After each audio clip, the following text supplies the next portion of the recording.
Welcome to our podcast, Inspiring Living, with me, Mark Candelaria. I am an architect, blogger, traveler, chef, father, and husband.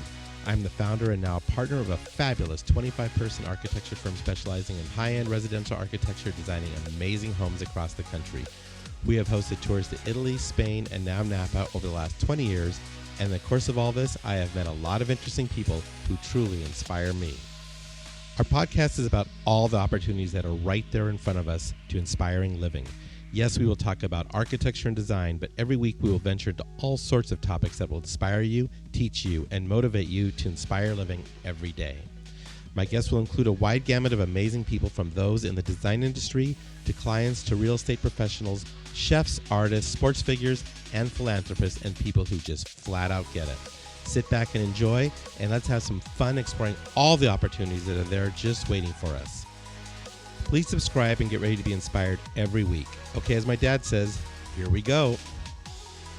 Because Inspiring Living is all about the people and the organizations that inspire us, we are excited to have Monogram Appliances as one of our sponsors.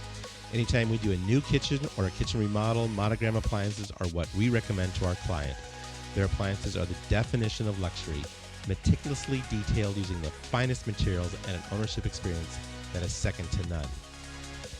This is how Monogram is always thinking ahead and inspiring and elevating the kitchen experience.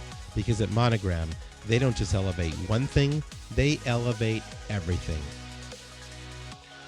Welcome everyone, and thanks again for listening to our podcast, Inspiring Living. Wow, here we are in June, and what a year. That is all I can say, and we are not even half over yet. And despite all the challenges, and yes, for sure, many have much harder challenges than some of us, I choose to see the good out there, and there is plenty of it there to see and be a part of. My guest today epitomizes the good that is out there, so stay tuned for that.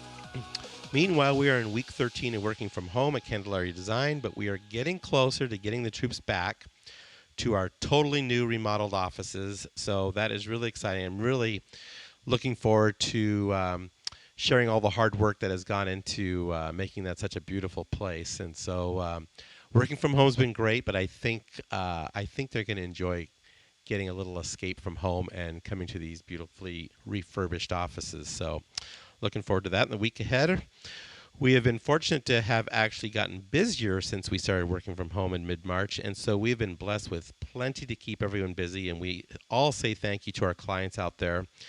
And we have actually been fortunate to have hired staff to our team this first half of the year. So yes, the Candelaria family has been growing despite all of this. So we are very, very fortunate for sure. I want to thank all who have been listening to our podcast, as our listeners have been growing nicely. Thanks to all of you who tuned into the Jeff Berghoff podcast last week. And we have another good one for you today. Let me tell you, we've got a good one. Couple quick announcements. I want to wish a happy 10th anniversary to my partner Evelyn Jung and her husband Scott. They spent a lovely weekend in Sedona at the Enchantment Resort I designed with my former partner George Christensen back in 1987. So I always love when I see people there enjoying that fabulous creation. It looks like they had a great time. So I hope they had fun, and I wish them all the best in the years ahead. They are two special people in my life, that's for sure. Also, tune in this Saturday at 10 a.m. for a live Instagram on the Candelaria Design Instagram page, not my personal Instagram page, where we will be doing some cooking in our Candelaria Design Monogram Appliance kitchen. We will be celebrating Father's Day and making Instapot short ribs, mashed sweet potatoes with green chili, and honey glazed carrots. I'm not sure yet, but we may have some special guests in the house, so get ready for that. Thanks to those who tuned into our live Instagram a couple weeks ago where we made paella. We are sorry we did not save that episode, so that was truly live, but I can assure you we will reenact the paella show sometime in August, and this time we will hit the save button and add it to our website and YouTube. Okay, let's get into our podcast with Charles Keller, founder of the Colton Cowell Foundation and the Monument to Compassion. Have a great week, everyone. It is my joy and the best part of these podcasts to truly get to know people I have known for years at one level, but the podcast definitely takes the understanding to a whole new level. We've been doing our podcast now for every week since September, and so it's our 43rd podcast. And today, I have a very special person. Many of you may not know, but you will know him. He is simply amazing and definitely epitomizes inspiring living. He is currently spearheading and is the founder of the Colton Cowell Monument of Compassion, which is an amazing project we will get into. And so without further ado, I want to welcome Charles Keller. Mark, great to be here. It's Great awesome. to be here. Hey, it's great to be alive, isn't it? It is. You know, we were just recounting Saturday. I was at 10 o'clock in the morning enjoying wine and paella with you. And then, we did our little TV show that we forgot to hit record. well, come on. Details. But we got the memory forever in our minds, and we'll just do it again, and it'll only be better the second time, right? I just saw a sticker on your refrigerator that life is about memories, There you not go. days. You Memories, caught not that. days. I like that. I'm going to have a T-shirt made. Yeah, so we were in our kitchen in the tower right above Scottsdale Fashion Square Saturday morning, making paella, having a great old time, enjoying really the first time we've had any guests in our kitchen. Which is remarkable. When people get to see that kitchen and experience you holding court, doing your thing, it was awesome. It was a lot of fun. So that was that morning. Later that evening, all hell broke loose there in Fashion Square. Rioters. And it looks like a bomb zone over there right now. I mean, it's all boarded up, and it's kind of sad. It's, the whole thing. I think all of us today, we're obviously recording this on the day of, Mr. Floyd's first funeral service. And it's tough to smile and laugh. It's just, it seems like in the last week or two, there are no winners. No, it's just none. No, and it's hard to stay positive. And we're both positive people. I mean, I think we sure try to be. We sure try to be. And this week's been tough for me. It's been very tough. And I've stayed home this whole week, and it's already Thursday. I mean, the days and weeks just fly by, aren't they? I'm impressed that you knew which day of the week it was. We've got to. There's got to be a word. Somebody's got to invent a word for not knowing what day of the week it is. Yeah. Like Daynesia or something like that. Because I got Daynesia pretty bad. I couldn't tell you whether it's the weekend or the weekday, but it's there's no difference. Yeah, it's been. We were talking about, in some respects, because you and I are old enough to remember this. Yeah. It almost feels like the summer of '68. Totally does. I was at the time I was 8 years old, but I remember it crystal clear because there was so much of similar events going on. The moon landing. There was, the riots in Chicago, and there were police beating up people who were unarmed. Yeah, the dogs at Canton, Ohio. What was the song? Ooh, I don't know. Oh, heck, there's nothing in here. Dun, dun, dun, dun, dun, dun, yeah, I'll need to phone a friend. People stop. Hey, what's that sound? Sure, yes. Everybody look what's going down. Hey, we almost harmonized. Yeah, that was good. So anyway, you came to me, I don't know how many years ago it was now, about a project. You had an idea. I worked on your house several years ago, so we knew each other for quite some time. But then I think you called me and said, hey, we'd like to sit down and talk to you about a little idea we've got. So tell me about that.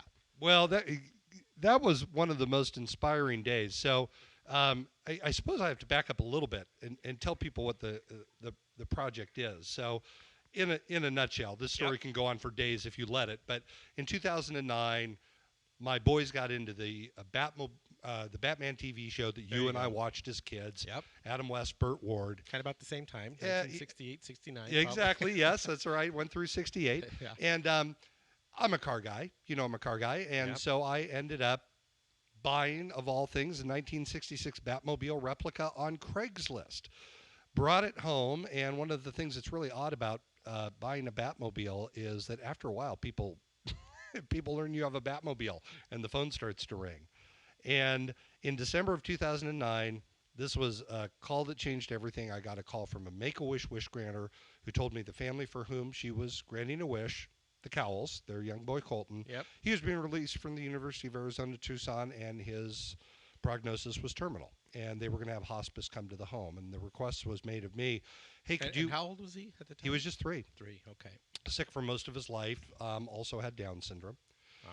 And... but a charming little rascal. And I was asked, could I bring the Batmobile so it would kind of diffuse, it would take people's attention away from the fact that hospice was setting up morphine. Well, I did, and that night changed my life. And I like to tell the story, instead of talking about that night, talk about 2 years after that. 2 years after that, I'm home. I haven't spoken to the Cowells in a long, long time, and I get a note in the mail. and it's from Erica, his mom, who's now the executive director of our foundation. Wonderful lady. Colton Cowell Foundation. Yep. And in her note, she wrote one thing, but I heard another. What she told me in the note was she was putting together all of Colton's effects, his pictures, so on and so forth, boxing them up so they could be preserved. And in looking at the photographs from that night, she realized something. That from all the days that Colton was sick, which again was the majority of his life, right, the only time everybody smiled was the night that the Batmobile came to the house. Now, in my brain, I heard what she wrote, but in my brain I was like, the only time everybody smiled was when hospice was there. Is that the ability to go outside the box, find something creative, and just be compassionate to somebody who needs it can be something that brings such great joy. You're literally able to ignore, at least for a moment, the fact that somebody's setting up morphine in the kitchen. Yeah. And Colton's not going to be here What a good long. analogy to what we're going through right now, actually, if you think about it. It really is. You know, it's important to think of your fellow man and everything else. So you had asked about the project. Yeah. So I'm getting around to that. No, that's good. I like where you're going with this. You know, Charles always takes the long route. I love it. But at any rate, so I started to, after Colton, I started to partner with charities. And that was a fun call to make, by the way. You pick up the phone. Hi, my name's Charles. You don't know me, but I've got a Batmobile, and I'm here to help. Yeah, they love that. Click. Oh, really? Click. Are you serious? Well, you know, who's this whack job that bought a Batmobile? You know, that sounds a little dicey. Yeah, a little dark, maybe. I don't know if our insurance will cover that if something goes wrong. But eventually I got some warm introductions to some local kids' charities, and they said, we think that sounds great. Well, the 14th kid that I went out and offered a ride to, and when we show up, we did the same thing we did when we went to Colton's house. You'd go to them. We'd drive to the house, and sometimes my kids would be dressed up in costume, and they would help me. Yeah, cool. You know, we'd bring a small check for the charity that introduced us. We'd bring gifts for the kids, and the most important thing that we also did on Colton's night is I would give the keys to the car to the parents. Okay. And say, you drive your kid in the car. That's cool. And and the thinking behind that is it just creates this great memory. It creates a moment, like the moment on your refrigerator. Yep. So the 14th young person that I did this for was Ethan. Ethan was 3 years old. He just had a kidney transplant. And Ethan never did go for a ride in the car. The car kind of pulled up. I had the music on a little loud, all the lights, and he was interested in it, but he was a little bit distrusting too. It looked ominous, and he didn't know if that was really all that great an idea. So, you know, we tried to put Mom in the car. Wanted to sit in Mom's lap. No good. Nope. Tried it with Grandma. Grandma gave him the kidney for Pete's sake, but nonetheless, Ethan was adamant. And so at the end of the night, and this would be common back then, is, you know, we would find ourselves like at the kitchen nook. I think we were having cupcakes from Albertsons or something like that, you know, giving him a few prizes. And I asked Ethan, I said, Ethan, you know, tomorrow morning, always happens, 9 a.m. Phone rings, it's Mr. Wayne. And, you know, it's a 9 a.m. conference call. You've always got to have your ducks in a row. And I know the first question Mr. Wayne is going to ask, because he always does after evenings like this, he's going to want to know how you enjoyed your ride in the Batmobile. Exactly. And I said, now listen, you're not in any kind of trouble. You don't have to worry about anything. There's nothing that you can say is wrong. Your parents are here, that you're safe. But tell me, what should I tell Mr. Wayne about why you preferred not to go for a ride in the Batmobile? And this little 3-year-old kid looked at me like I was the biggest idiot on the planet and said, why would I go for a ride in the Batmobile unless I knew it would take me to the Bat Cave? Interesting. And Boom. I did not have an answer. I just didn't. At that time, you didn't. At that time, I didn't. I think, if I recall, I think I came up with a very long-winded answer. Well, I really don't know where the cave is. They just dropped the car to Circle K, and I got a spare set of, you know. It didn't fly. And he was kind of still staring at me like I was it got an your idiot. wheels turning. Well, yeah, so at about that same time, I had rented, you know, I'd started to indulge my love of old American cars, and I had more cars than I had space for at home, so I got a small, really run-down industrial space in South Phoenix. Yep. Naturally, it's a very confidential location, but you've been there anyway. Yeah, I've been there. And so I was in there the first day, and I'm backing cars in. Buddy's there helping me out, and you know I had this in my imagination, all the cars were going to line up diagonally, and you'd easily be able to drive them in and out. And it became apparent quickly that it's going to be one of those things. To get the one car out, you're going to have to move 3 first. And I was just kind of mildly frustrated. And then, Ethan's words had been a burr in my saddle. Yep. And I was just like, God, the kid's right. And I kind of muttered to no one in particular, but my friend could hear me. If I don't build a bat cave now, yep. I don't think I ever will. And I think if I don't do it, I'll regret it. And then I looked up and I looked at my friend and I said, will you help me?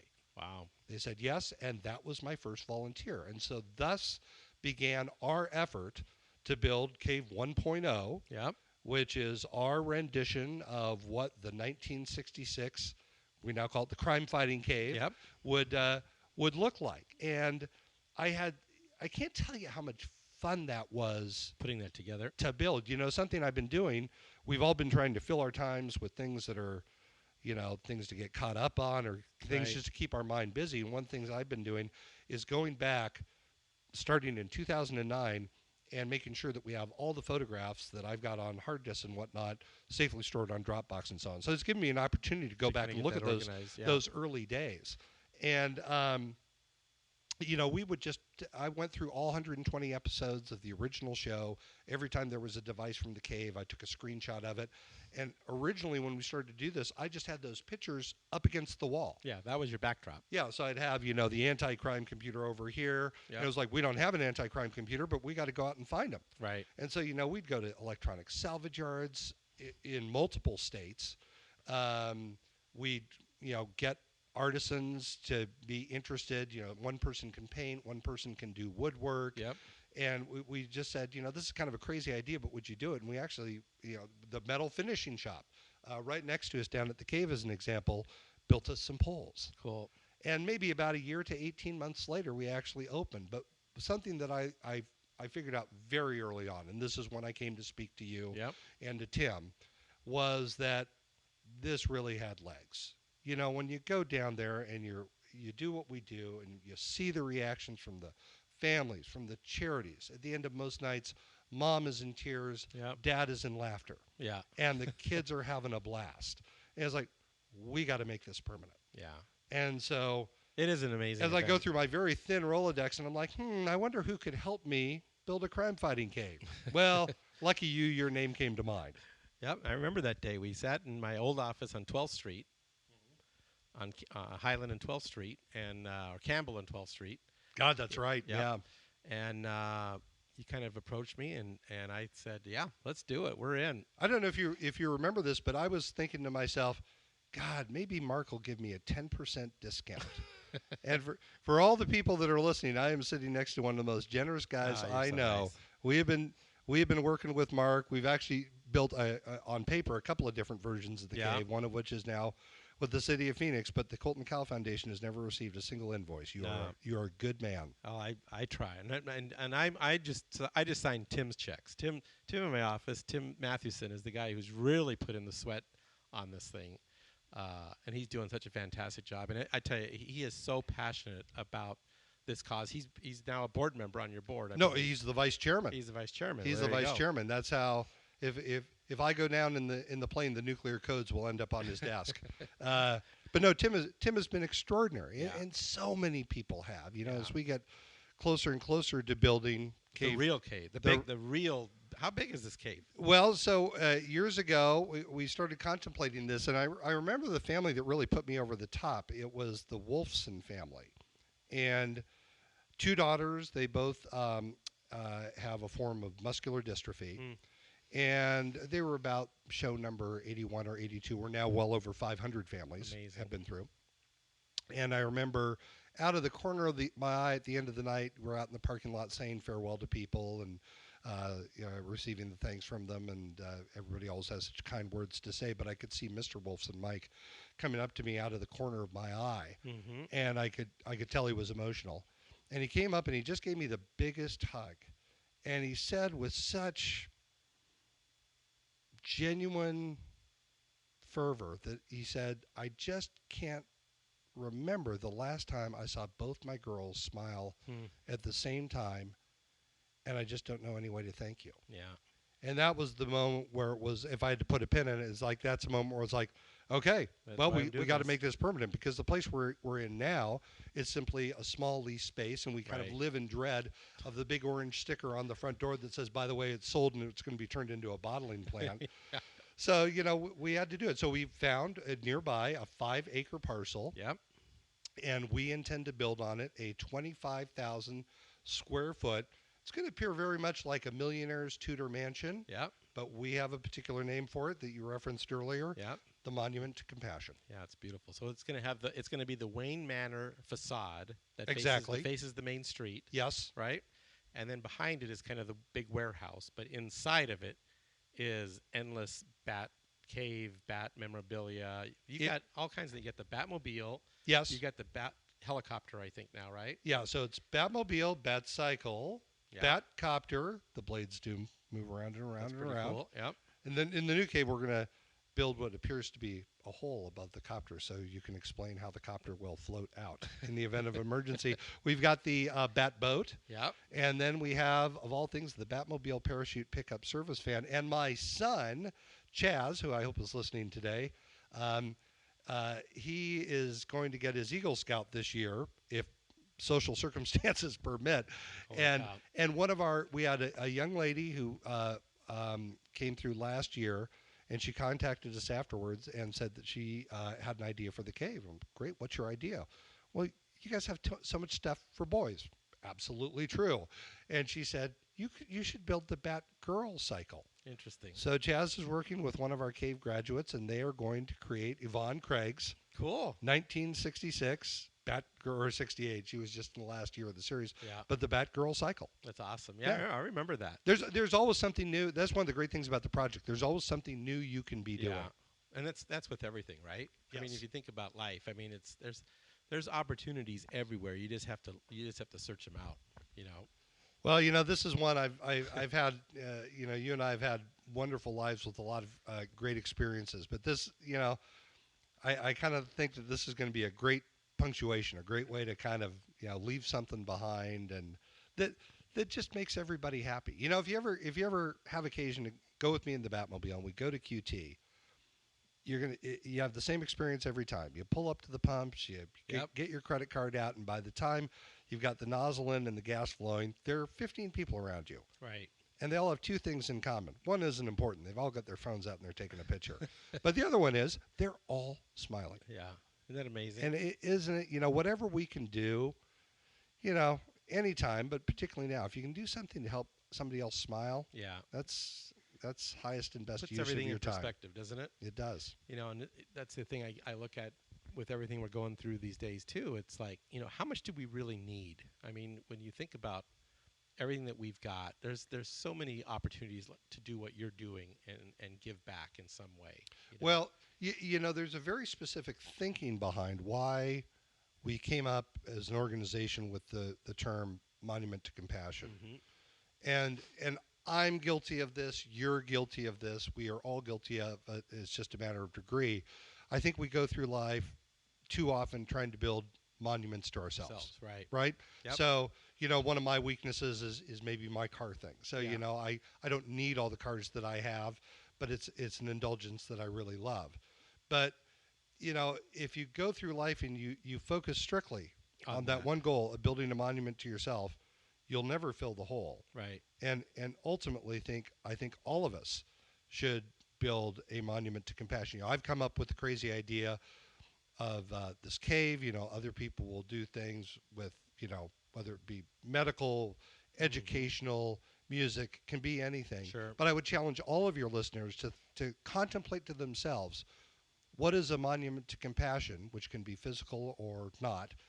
What is a monument to compassion that I can build? Right. And then start on it right away. Or even be a part of. Yes, I absolutely. mean, they could be a part of your monument of compassion. We would love that. I mean, and that's just it.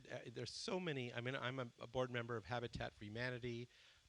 We're involved with Gigi's Playhouse with the kids with of course, Down yes. syndrome. I mean, there's so many opportunities to just make even a small ripple, like I say, in the pond, makes a huge tsunami once you add it all up. It really does. And, one of our great goals for what we do is that, this can't just be about a cartoon character, Right. right? It can't just be people coming up because it looks like Old Man Wayne's, mansion Yeah. or something like that.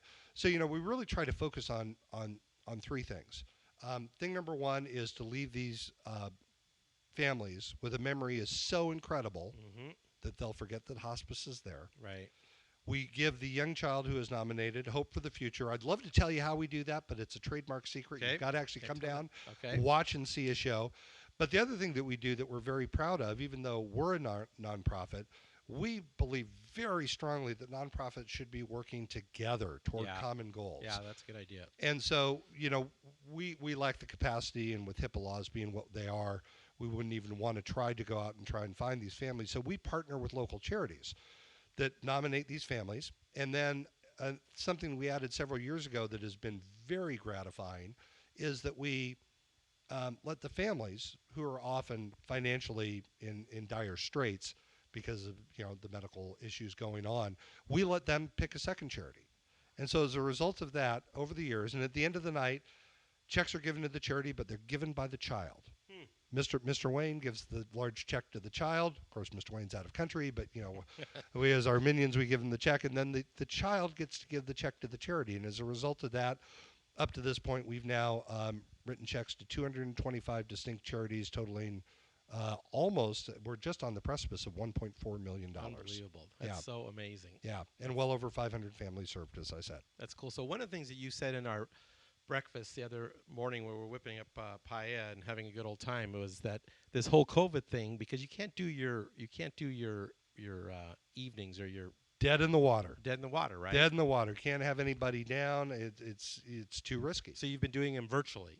Well, so like many people, I think I'm not alone in this boat by a far shot.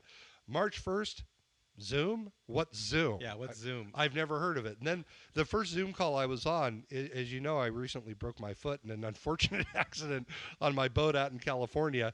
So the first Zoom call I'm on, I've got a cast on my foot, and I did not realize that I'm actually broadcasting whatever is on my camera. And so my foot and the dirty clothes in my bedroom are broadcast all across America. I didn't learn about it until after the call. But as we started to do this, some of us, got to the point where we're doing, 3, 4, 5 Zoom calls a day, and you start to become proficient at it. And all of a sudden it dawns on us, well, we could just do a virtual show. And so we started to partner with some of the charities who've been most longstanding with us, people like Hope Kids of Arizona, Children's Cancer Network, and we said, nominate a kid whose health condition wouldn't permit them to come to the cave anyway. So they're not missing out on anything. So we started to do that. And Hope Kids is actually an organization that has chapters in many different cities. So now we've started to do shows for individual families in other states. There you go. See? So we did one for Texas. We've done group shows where it's like opened up to all Hope Kids families. So we had one show where we had something like 50 plus screens going at like 3 kids per screen, so 150 kids from 6 different states. That's so cool. Now, one of the things that we've always thought of is when we build this thing, it shouldn't be just for Phoenix. We want to share it both with other people in the community, but also around the globe. But now you're learning how to do that. Well, yeah, and so if they, we would love it if the kid can fly in from wherever, but in some instances that's not going to be true. Nope. Now we have the mechanism that we can reach kids anywhere there's an internet connection. Yep.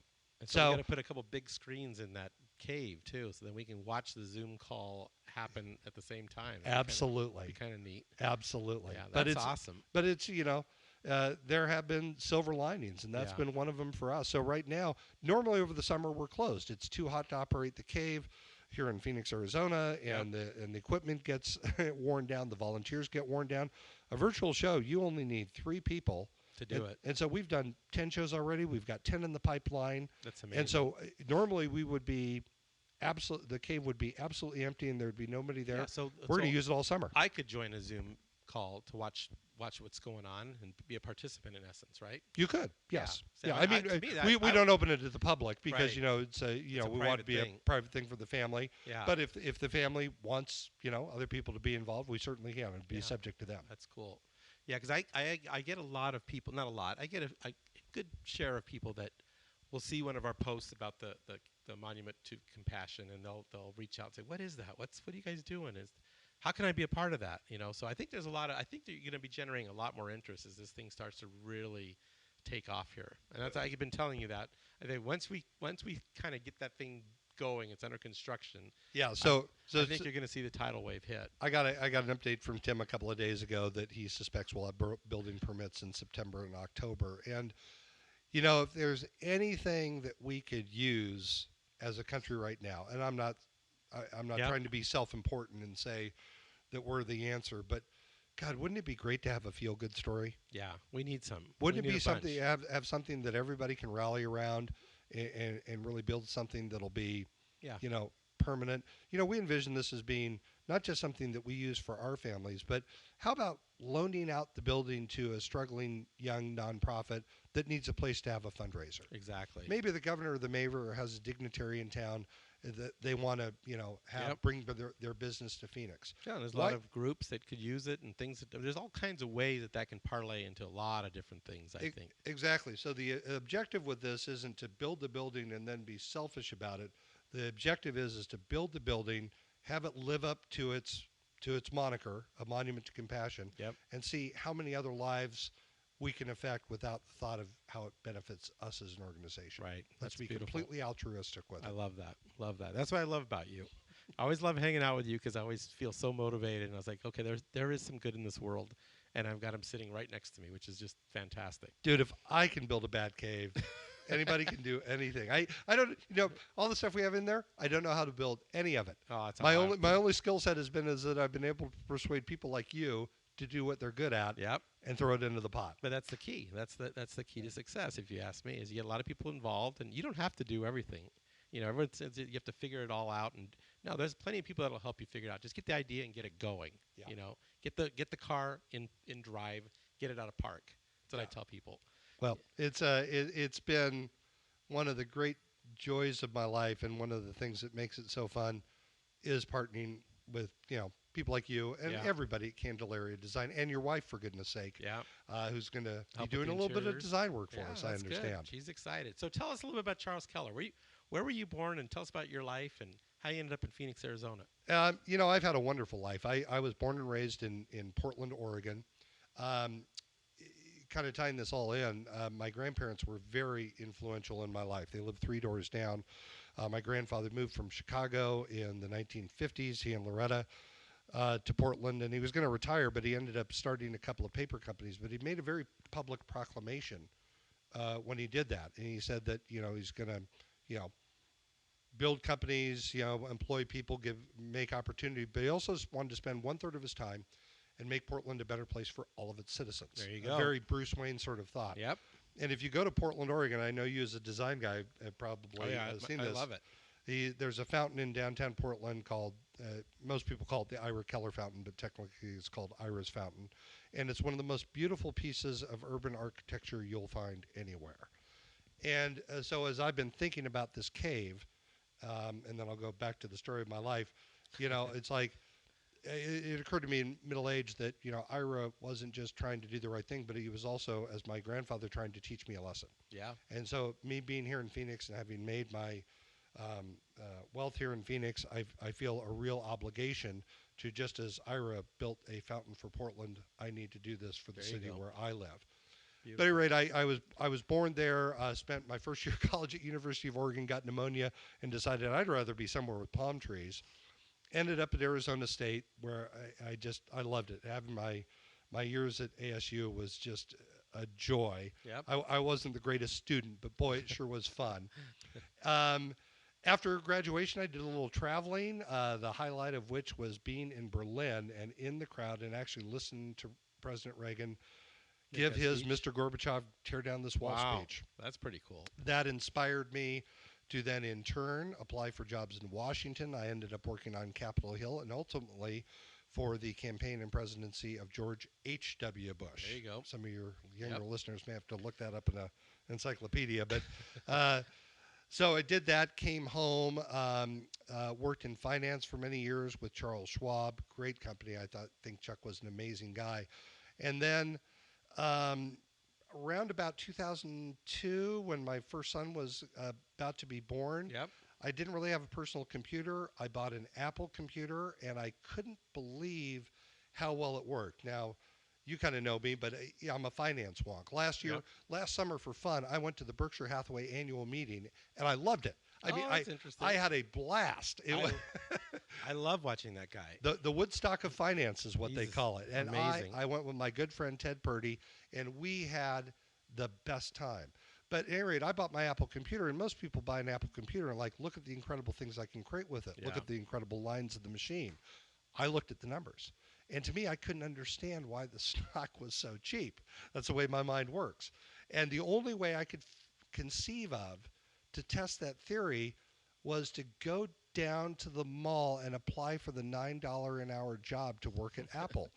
The one right by my house at Biltmore Fashion Park wasn't accepting applications, so I drove down to Chandler and got interviewed in front of an orange Julius. Oh my gosh. Got the hilarious. $9 an hour job, but I'll never forget the first woman I sold a computer to about a week in. Normally they'd come back 3 days later to get a case or a box of software. Yep. Yeah, isn't that a quaint thought? And she came in and she beelined it for me and she hugged me. And she hugged me like I just got the lemon-sized tumor out of her kid's head. Just, you've changed my life. And I had experience after experience like that.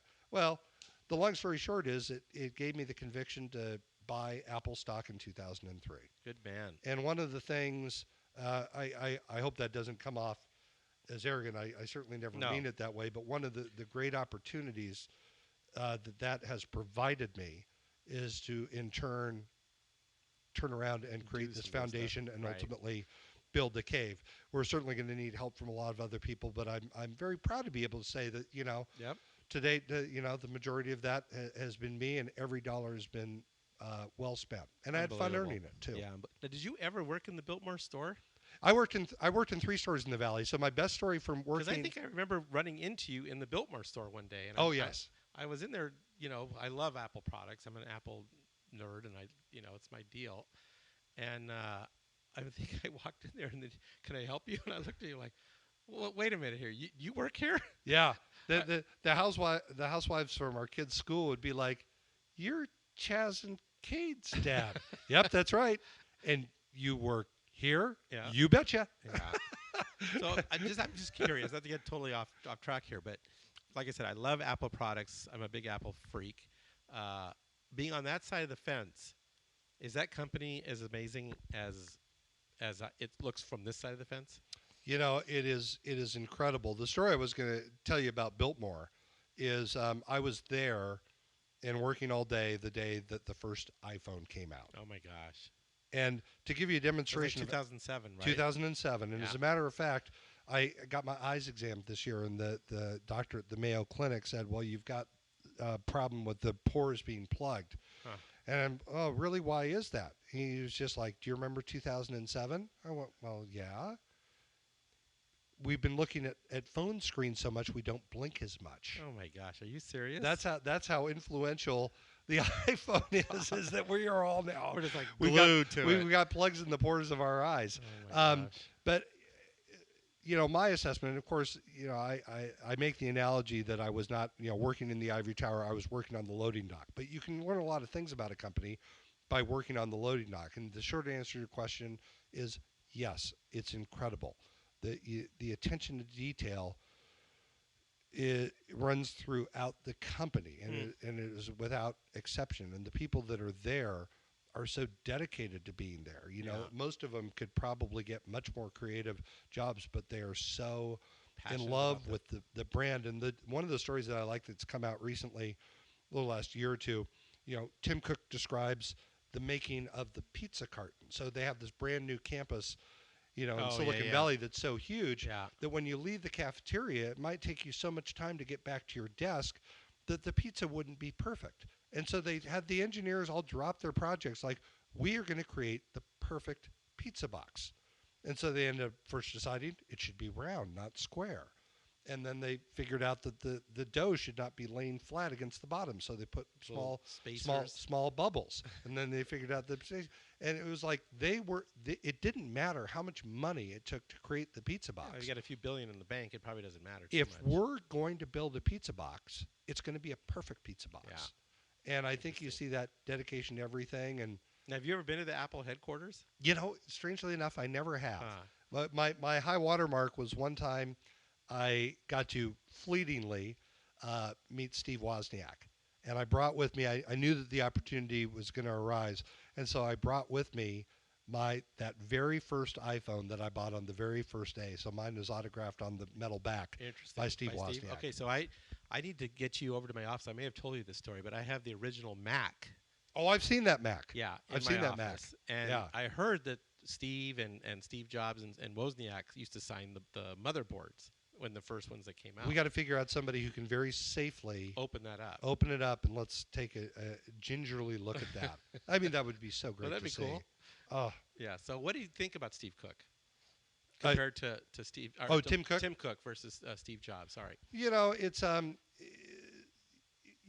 we see this. I think the latest iteration of this is Elon Musk, right? And Apple used to have that ad, "Here's to the crazy ones." Right. Jobs was definitely one of the crazy ones. Yeah. And part of me is actually a little bit glad that I never met Steve, an amazing guy who impacted the world in an incredible way. Yep. But I don't think I would have personally gotten along with him very well. I've read about him. One of the things that I heard in Apple headquarters is, whenever he was going about, there would always be one person in his party whose job was to tell the person who Steve has just fired that, okay, you're not actually fired, just go back to your desk. And that sort of attitude would not have gone over big with me. But that said, he was amazing. But I think, what Cook has done, when you get up to the scale, when I started working for Apple, they had 1% of the computer market. Right. The iPod had just been invented and had not yet become popular. Yeah. It was a very small company. Yeah. And it's a very different skill set to be kind of the mad scientist that comes up with Edison's light bulb. It's another thing to become General Electric and pump out billions of light bulbs a year. And I think Tim, with his ability to run the supply chain, which, as we've seen, is critical in our world. He's probably one of the best supply chain guys there is. But at the same time, he has not let up on that crazy, absolute expectation that we are going to build something better than anybody did before. That still is part of the company's heart and soul. So how about the prediction that Tesla and Apple will merge into a mega tech company? Talk to an antitrust lawyer first. But generally speaking, cars are much lower margin products. Yeah. And he's making rockets now too. He's crazy, but he's crazy good. Yeah. Right. Yeah. I think, at least looking at the past, which is not necessarily a prediction of the future, Apple has tended to buy lots of small companies that have great IP, interesting ideas, and then either assimilate them, or maybe sometimes they want to buy them because they have a competing idea and they want to own it. They've been very good custodians of the cash that they have. So I don't think it's likely. And could you imagine Elon and Tim having to come to agreement on every decision they make? Be tough. That would be really tough. I'm gonna pass on going to that meeting. So where do you think we go from here with all of this? We've had the pandemic, we've had the riots. We were talking about it in the kitchen on the way over. It's not even, the year's not even half over. We're getting into the hot months of summer. We've got an election year to toss into this whole mix. Yeah, a couple months back. Well, I shouldn't say that because I think that was said off the record. But it would be so easy to fall in that rut and say, something negative. Right. But I'll tell you a story. So my dad graduated in the West Point class of 1950. He graduated brilliant. My father's brilliant. Went on to Harvard Business School. Graduated 8th out of 671 cadets, I think it was. The 9th guy was Frank Borman. And the reason Colonel Borman's name came up recently, he and Dad remained friends over their lifetime. Borman went on to run the old Eastern Airlines. Is that I read a story about the Hong Kong flu. Yeah, I remember you telling me this story. Yeah, and so the Hong Kong flu, for your listeners who don't remember it, I remember adults talking about it. Oh, my mom had it. She did? She did. She was extremely sick from it. Yeah, and so I recently read an article that said, hey, about 100,000 Americans died of the Hong Kong flu, and record keeping wasn't back then what it is now, but they think about 1 to 4 million people died worldwide. Yep. Obviously, COVID is probably going to take more people than that on our current trajectory, but it's not There's a few more billion people. few more billion people, so it's not a dissimilar trajectory. And Right. one of the pictures in the article was all the kids at Woodstock. The Yeah. Hong Kong flu What's going on? was still going on, but it didn't stop a couple million peoples from changing every body fluid they had with a couple 100,000 of their friends in the New York farmland. But so you could have gone through '68. It's the peak of the Vietnam War. There's riots in the streets of Chicago. Um, uh, Nixon gets elected and he inherits a very divided country. But at the end of 1968, you know what happened? Two things. Frank Borman got in a rocket and he caught the Hong Kong flu on his trip to the moon. Isn't that crazy? So he's actually sick during the Apollo mission. But he also, Apollo 8 was the first mission that made it all the way around the moon. Yeah. I remember watching all of those. And I remember watching a show that was about the Apollo program. Maybe it was even about Apollo 8. And there was just a citizen, a housewife from Middle America who wrote in and wrote to Borman and just said at the end of her article, "You saved 1968." Isn't that crazy? So let's hope that there's something or somebody positive. out there that can, by the end of this, we come out of it better, stronger. Yeah, I always think that it's times like this that some of the greatest opportunities and some of the greatest inventions come. It's like you get both sides of that coin. You get the worst of humanity and you get the best of humanity at the same time. And so I do think there will be some miraculous thing that will come out of all this that people go, wow, what a year. Well, and you don't know. I mean, as tragic as some of these moments in history have been, the Memphis garbage strike, Yeah. I am a man, Yeah. I can't breathe may be I am a man. Yeah. They may go down similar paths in history. Maybe Mr. Floyd, as tragic and Yeah. as senseless Yeah. as his loss is, that he becomes somebody who unwittingly helps millions. I hope Exactly. the story has an end like that. It deserves an end like this, and I think we should. It's easy to be bitter and to be angry. I think we're all disgusted by what we've seen on the TV screen. Yeah. But it all comes back to compassion. That's what If I we was if we just gonna don't say. if we don't focus on that, on what is our central thesis, we're all Well, done I think for. I think you just said it right there. I think your monument to compassion has a much broader scope and meaning than you even think it does right now. I think there's a lot more that's going to come from that building and what you're doing there. You're doing great things with the kids and the charities, but there's a whole other world beyond that, I think. Well, you're along for the ride, man. Oh, We're gonna have a great time. Totally. Well, great job. Thanks for being a part of this. Mark, always my. How do people find you? How do they get in touch with the Monument for Compassion? Well, maybe on your where you put the podcast, We'll put all the stuff. you put our website. We'll put For all those it there. that it's inconvenient, there's a kind of a back door, and you can go to buildthecave.org. Easy to spell. Colton's name is unusual and so on, but buildthecave.org. It takes you to our donate page, but from there you can hit any hyperlink, learn all about the history of our foundation. You can hear from families that have gone through. There's plenty of opportunities to help out and give and donate. Absolutely. And help us build this thing. A 25,000 square foot crime fighting cave on a 5-acre campus does not itself build. No.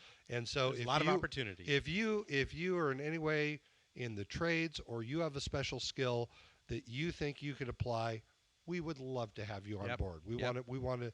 This is a moment to be shared. Well, I look forward to the day when we walk in that building for the first time, when it's all tricked out and there's families in there. And I mean, I can just see it in my mind. I can see people walking and going through it. I have this vision that always pops in my mind when I think of you.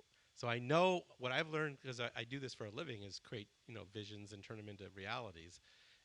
This one is so burning in my brain when I think about you, that I know it's going to happen, and I know what it's going to feel like. So I can see. The thing I see is the crowd on opening night. I do too. I see it. It's exactly what I see. I see it. Yep. And I see Tim. I see you. I see Erica. I can't wait to see that night. And all 500 and I'm going to be bad. I don't know the exact number. I think we're at 517 now. All 517 families to date Yep. know full well they're invited back. Yeah. Night Beautiful. number 1. Well, thank you, man. Keep it going. Love you, my brother. All right, here we go. I want to say a big thank you to my good friends at Stockett Tile and Granite Company, where your project is our priority. The Stockett team, along with so many others, are wrapping up the final details on our demonstration kitchen at our new expansion of our Candelaria design offices. We've started our online video cooking classes, and our kitchen is amazing. I have had the pleasure of working with the Stockett team for nearly 40 years on some amazing projects, and trust me, they are the epitome of excellence when it comes to tile, marble, and granite. Work bar none. Their skill and customer service is impeccable, and the bottom line is they are just good people. I have traveled with, dined with, and just had good times, both personally and professionally, with Dave Stockett and his lovely wife, Becky, and they are the best. When it comes to your next kitchen, make sure Stockett Tile and Granite is a part of your team. Thanks for listening. We hope you enjoyed our podcast. We encourage you to write a review, screenshot it, and share it with your friends. Please instant message it to me and follow us on Instagram and Facebook. We thank you for listening, and we look forward to sharing more insights to inspiring living next week.